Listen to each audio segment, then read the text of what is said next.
Assalamualaikum warahmatullahi wabarakatuh.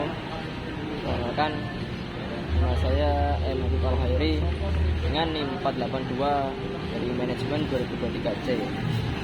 Di sini saya akan mempresentasikan tentang laporan penelitian dengan judul analisis kepuasan pembeli dalam pengalaman belanja online studi kasus pada pengguna Shopee di Indonesia.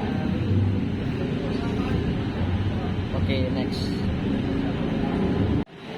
Oke, selanjutnya latar belakang. Pada tren saat ini, sebagian banyak produsen menggunakan media internet sebagai strategi untuk memasarkan produk, khususnya melalui berbelanja online. Perkembangan bisnis online di Indonesia sangat pesat. Hal ini menandakan era pemanfaatan teknologi informasi sudah mulai diakui keberadaannya. Bisnis online atau bisa disebut e-commerce semakin banyak di Indonesia. Hal ini disebabkan perkembangan internet dan adanya perubahan perilaku konsumen. Salah satunya adalah Shopee. Shopee merupakan platform pasar online yang menyediakan sarana bagi penjual untuk berinteraksi dengan pembeli. Produk Shopee mencakup elektronik, peralatan dapur, fashion, dan lain-lain. Oke, next. Oke, selanjutnya rumusan masalah. Yang pertama, bagaimana tingkat kepuasan pembeli dalam pengalaman berbelanja online di platform Shopee. Dan yang kedua, bagaimana persepsi pembelian terhadap kualitas layanan pelangganan yang diberikan oleh Shopee. Yang ketiga, apa pengaruh kualitas pelayanan e-commerce Shopee terhadap kepuasan pelanggan. Dan yang keempat, bagaimana pengaruh kualitas produk dan pengalaman berbelanja online terhadap kepuasan pelanggan Shopee. Dan yang kelima, apa pengaruh kualitas pelayanan Shopee terhadap niat pembelian ulang. Oke. Next. Oke, selanjutnya tujuan penelitian. Yang pertama, untuk menganalisis secara mendalam pada tingkat kepuasan pembeli dalam pengalaman belanja online di Shopee untuk memahami faktor-faktor yang memberikan dampak signifikan. Yang kedua, memberikan rekomendasi perbaikan atau peningkatan untuk memperkuat kepuasan pembeli dan meningkatkan kualitas pengalaman berbelanja online di Shopee. Dan yang ketiga, untuk mengetahui tingkat kepuasan konsumen berdasarkan bukti.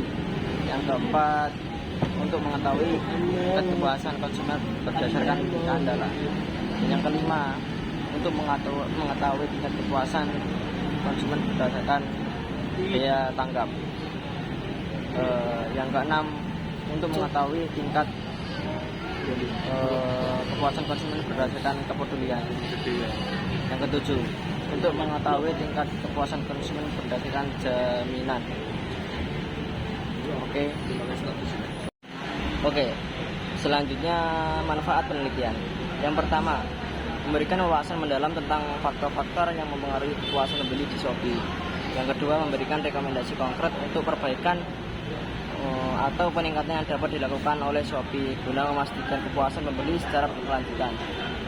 Yang ketiga, memberikan wawasan strategis kepada Shopee untuk meningkatkan layanan mereka dengan memahami kebutuhan dan harapan pelanggan. Yang keempat, membantu dalam pengembangan kebijakan dan praktik bisnis yang lebih baik. Yang kelima, meningkatkan daya saing Shopee dengan memahami preferensi dan harapan pelanggan Shopee. Terus yang keenam, memberikan kontribusi terhadap pengetahuan akademis di bidang kepuasan konsumen dan perilaku pembelian online. Dan yang terakhir, menunjukkan praktik terbaik dan faktor-faktor yang mempengaruhi kepuasan konsumen. Oke, next. Selanjutnya batasan istilah. Penelitian ini akan memfokuskan pada evaluasi tingkat kepuasan pembelian dan faktor-faktor seperti kualitas layanan, keamanan transaksi, ketersediaan produk, dan aspek-aspek yang mempengaruhi kepuasan pembeli. Oke, selanjutnya tentang penelitian terdahulu yang relevan.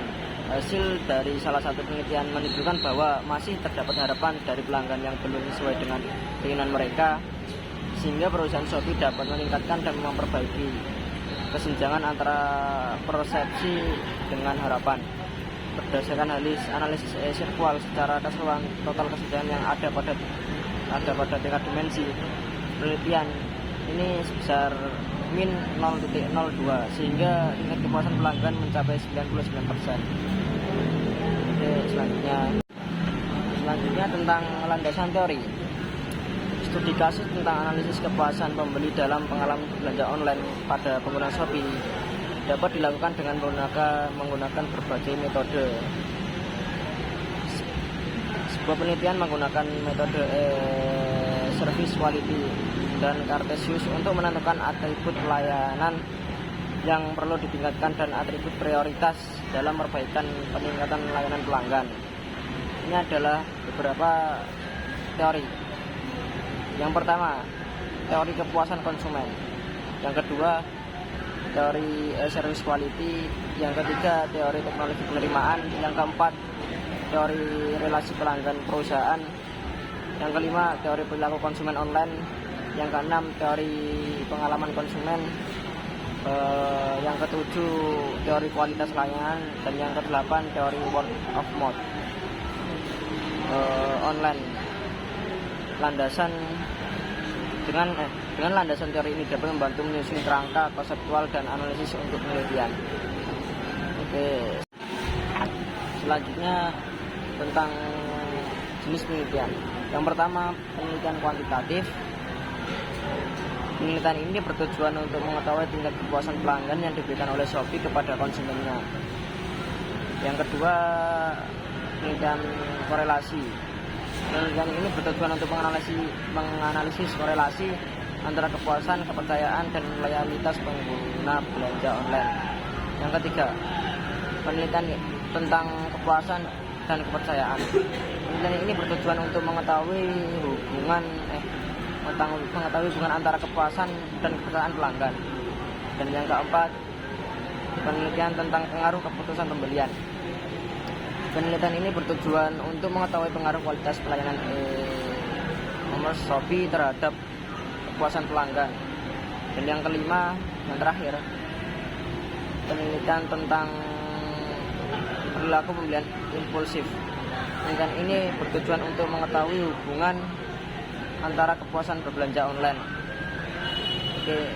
Selanjutnya, pendekatan penelitian. Pendekatan penelitian ini dapat dibangun dengan mempertimbangkan beberapa langkah metodologis. Yang pertama, penentuan tujuan penelitian. Terus yang kedua, penentuan jenis penelitian. Ketiga, penentuan populasi dan sampel. 4, pengumpulan data. Yang kelima, instrumen pengukuran. 6, analisis data. 7, interpretasi hasil. Dan yang terakhir, laporan hasil. Pendekatan ini memberikan kombinasi metode kualitatif dan kuantitatif untuk memahami secara mendalam pengalaman dan kepuasan pembeli dalam berbelanja online di Shopee. Oke, next. Selanjutnya tentang teknik pengumpulan data. Yang pertama ada pengumpulan data primari. Penelitian ini dapat melibatkan pengguna Shopee melalui survei online. Yang kedua, pengumpulan data sekundari. Penelitian ini dapat menggunakan data kediaman atau data yang telah dikumpulkan sebelumnya dan data eksplorasi atau data yang diperoleh dari sumber lain untuk menggali lebih dalam. Yang ketiga, validasi data. Untuk menjamin data yang diperoleh, penelitian ini menggunakan teknik seperti validasi konstruktif dan validasi prediksi. Yang keempat, pengumpulan data langsung. Penelitian ini dapat menggunakan teknik pengumpulan data langsung seperti menggunakan perangkat. Yang kelima, analisis deskriptif. Metode ini digunakan untuk mendeskripsikan variabel kualitas layanan online seperti efisiensi, responsivitas, pemenuhan privasi, dan kompensasi pada Shopee. Yang keenam, survei berbasis online. digunakan dalam bentuk pengumpulan data melalui survei berbasis online. Dengan menggunakan teknik pengumpulan data ini, penelitian dapat mengumpulkan data yang akurat dan valid tentang kepuasan pembeli dan pengalaman berbelanja online di Shopee. Oke, selanjutnya, yang terakhir tentang analisis data. Berdasarkan sumber data yang ditemukan, terdapat beberapa teknik analisis data. Yang pertama, teknik analisis PET dengan bantuan perangkat lunak SPSS. Yang kedua, analisis imported performance. Yang ketiga, analisis korelasi berganda. Yang keempat, teknik uji normalitas. Yang kelima, indeks kepuasan pelanggan. Yang keenam, analisis deskriptif. Yang ketujuh, analisis service quality dan Cartesius. Yang kedelapan, kolerasi variabel. Yang kesembilan, mapping pengalaman pelanggan. Yang kesepuluh, analisis sentimen. Dengan menggunakan berbagai teknik analisis data ini, penelitian dapat memberikan pemahaman yang mendalam tentang faktor yang mempengaruhi kepuasan pembeli dalam pengalaman belanja online oleh pengguna Shopee.